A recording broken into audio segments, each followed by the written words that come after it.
पश्चिम बंगाल में चुनावी नतीजों के बाद सियासत अब सड़क पर खूनी संघर्ष में बदलती दिख रही है।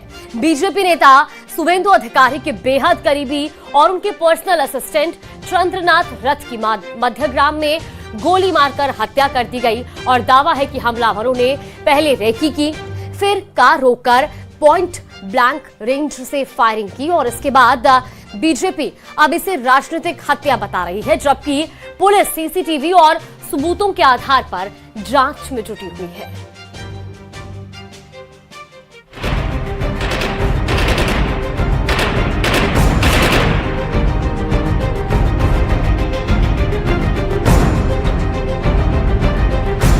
मध्यम ग्राम में शुवेंदु अधिकारी के पीए की हत्या।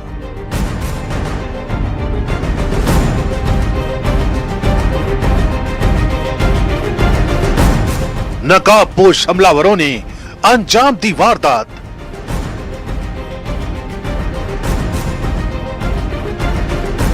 बंगाल में किसके इशारे पर हुआ खूनी खेला।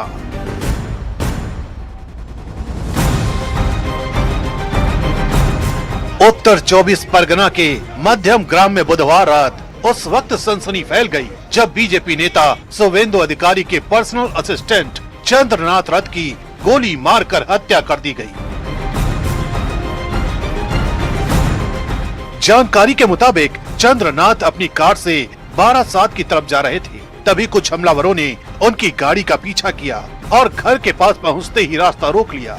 इसके बाद दो बाइक सवार नकाबपोश हमलावरों ने बेहद करीब से ताबड़तोड़ फायरिंग कर दी। गोलियां सीधे सिर और छाती में लगी। हमला इतना अचानक और खतरनाक था कि चंद्रनाथ को संभलने का मौका तक नहीं मिला। न्यूज़ 18 इंडिया की टीम ने ग्राउंड जीरो पर पहुंचकर सबसे पहले इस वारदात की पड़ताल की। डीजीपी ने कई टीमों का गठन किया है और लगातार छापेमारी चल रही है। सबसे बड़ी बात जो है सीसीटीवी फुटेज खंगाला गया है।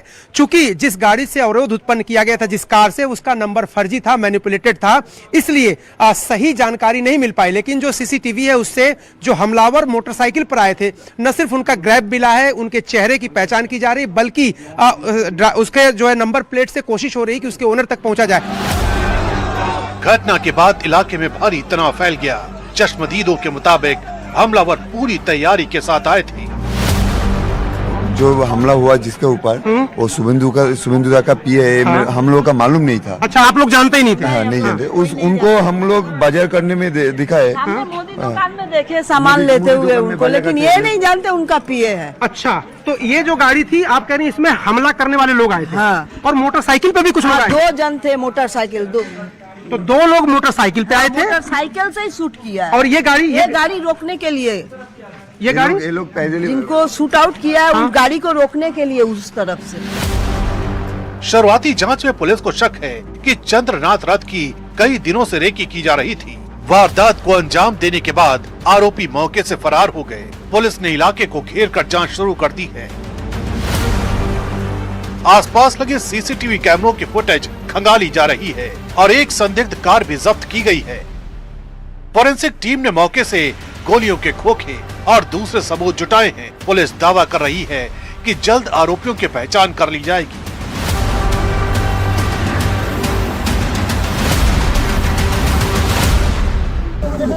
हम लोगों ने केस का इन्वेस्टिगेशन स्टार्ट किया हुआ है। जो व्हीकल, जो 4 व्हीलर उस क्राइम में इस्तेमाल हुआ था, उसको हम लोगों ने सीज किया हुआ है।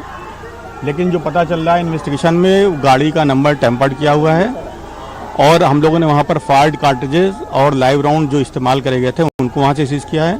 बाकी हम लोग कौन लोग थे, कैसे लोग थे, बहुत सारे सीसीटीवी फुटेजेस लोकल इंक्वायरी करके, लोकल विटनेसेस को देख करके हम लोग इन्वेस्टिगेशन को आगे बढ़ा रहे हैं। बीजेपी ने इस हत्या को सीधे राजनीतिक हिंसा से जोड़ दिया है। शुवेंदु अधिकारी ने कहा है कि ये पूरी तरह से कोल्ड ब्लडेड मर्डर है और इसके पीछे संगठित साजिश दिखाई दे रही है। ये प्री प्लान मर्डर है, ये हम लोग का बात नहीं है, पुलिस का डीजीपी का बात है। 2-3 दिन रेकी करके fully pre plan murder police ने इन्वेस्टिगेशन चालू किया। स्टेट का सीनियर पुलिस अफसर लोग आया, हम लोग बहुत पेनफुल हार्ट में ये जो मर्मांतिक हत्या हुआ, इसका निंदा करने का कोई भाषा आप लोग का पास नहीं। दूसरी तरफ टीएमसी ने भी इस हत्या की निंदा की है और जांच की मांग की है। लेकिन इस वारदात ने एक बार फिर बंगाल की राजनीति में हिंसा और प्रतिशोध की बहस को तेज कर दिया है। चुनाव खत्म होने के बाद भी राज्य में राजनीतिक तनाव कम होता दिखाई नहीं दे रहा है। बीजेपी इस मुद्दे को बड़ा राजनीतिक हथियार बनाने की तैयारी में है, जबकि पुलिस पर जल्द कार्रवाई का दबाव बढ़ गया है। अब सबसे बड़ा सवाल यही है कि क्या चंद्रनाथ रथ हत्याकांड सिर्फ एक आपराधिक वारदात है या फिर इसके पीछे बंगाल की सियासत का कोई बड़ा और खतरनाक खेल छिपा हुआ है।